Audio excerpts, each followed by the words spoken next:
Hola, mi nombre es Pablo Sharon Díaz Velasco. Bien, en este video voy a explicar el tema 4, que es la poesía. Lo voy a dividir en subtemas.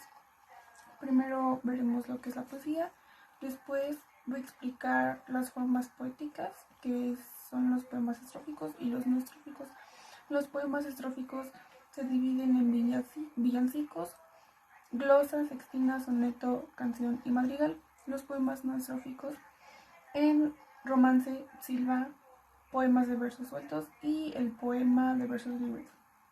Posteriormente explicaré los elementos de la poesía, que es el autor, el sujeto lírico, el poema, el destinatario poético y el contexto social. Finalmente explicaré los tipos de rima, que es la rima total, la rima principal y la rima en eco. Formas poéticas.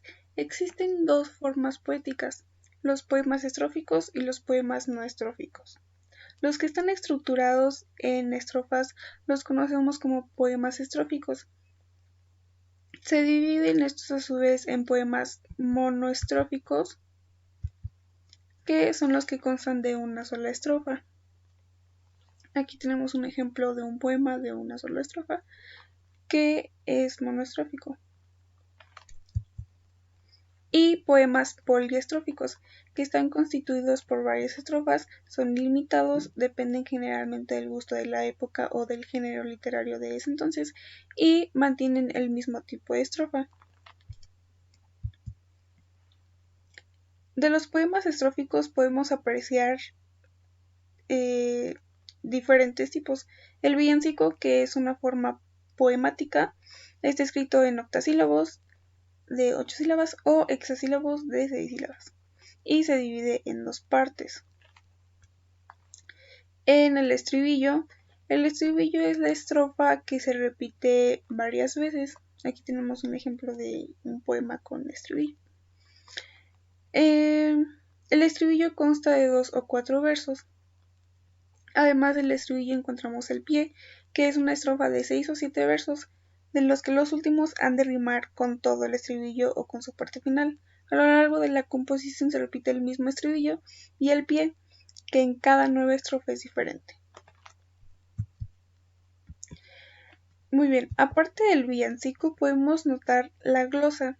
La glosa consta de dos partes, el texto, que es una poesía breve, y la glosa, que es el comentario de la poesía que constituye el texto. La glosa está formada por muchas estrofas, generalmente son décimas, como versos que tiene el texto. Estos se van a ir repitiendo al final de cada estrofa. Aquí tenemos un ejemplo de un poema con glosa.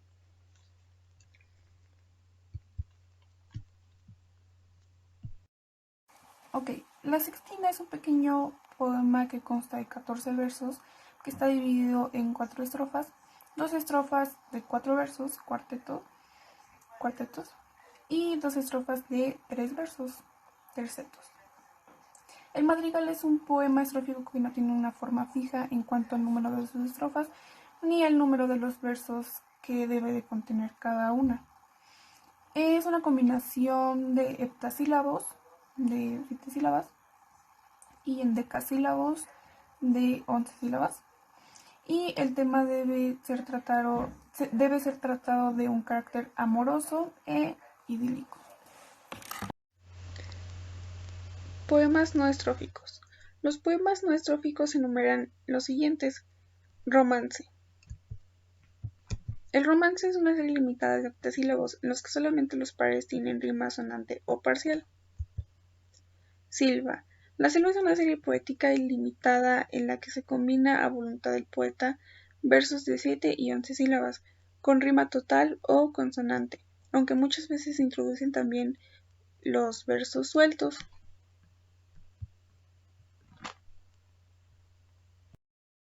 Los poemas de versos sueltos se caracterizan por la ausencia de rima entre sus versos. Se han empleado para determinadas composiciones como epístolas. Las epístolas prácticamente son cartas. Y sátiras. Las sátiras es un género literario que expresa indignación hacia algo o hacia alguien.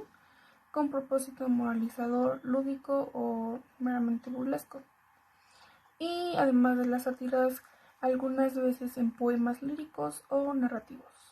El poema de versos libres es una ruptura casi total de las formas métricas tradicionales. Algunas de sus características es que no tienen estrofas, no tienen rima, ausencia de medida en los versos, aislamiento de la palabra y ruptura sintáctica de la frase. La ruptura sintáctica de la frase es que altera el orden de las palabras. Para que pueda existir un poema es necesario que cumpla con una serie de elementos indispensables para entenderlo. El primero es el autor, que es quien escribió el poema. El segundo es el sujeto lírico, que es el personaje del poema que está dotado de voz. El tercero es el destinatario, que va dirigido el poema al lector potencial. El cuarto es el destinatario poético, que es a quien va dirigido el poema por medio de la alusión directa al texto. Y a veces el título nos puede dar a entender de lo que va a tratar el tema. Y finalmente el contexto social, que es el momento social e histórico donde el poema surge. Finalmente vamos a ver los tipos de rima. La rima total. La rima total es la repetición en dos o más veces a partir de la última vocal acentuada. Como podemos notar aquí en el poema, tiene terminación ina, mandolina, purpurina, florentina. A esto le llamamos una rima total. La rima parcial son las que siempre llevan vocálicos.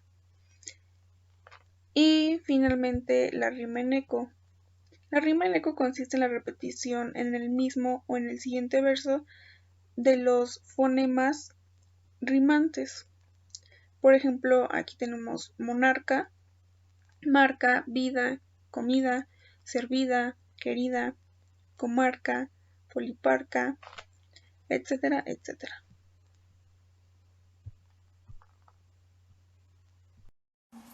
Bueno, y esto ha sido todo por el video acerca de la explicación del tema 4, que fue la poesía.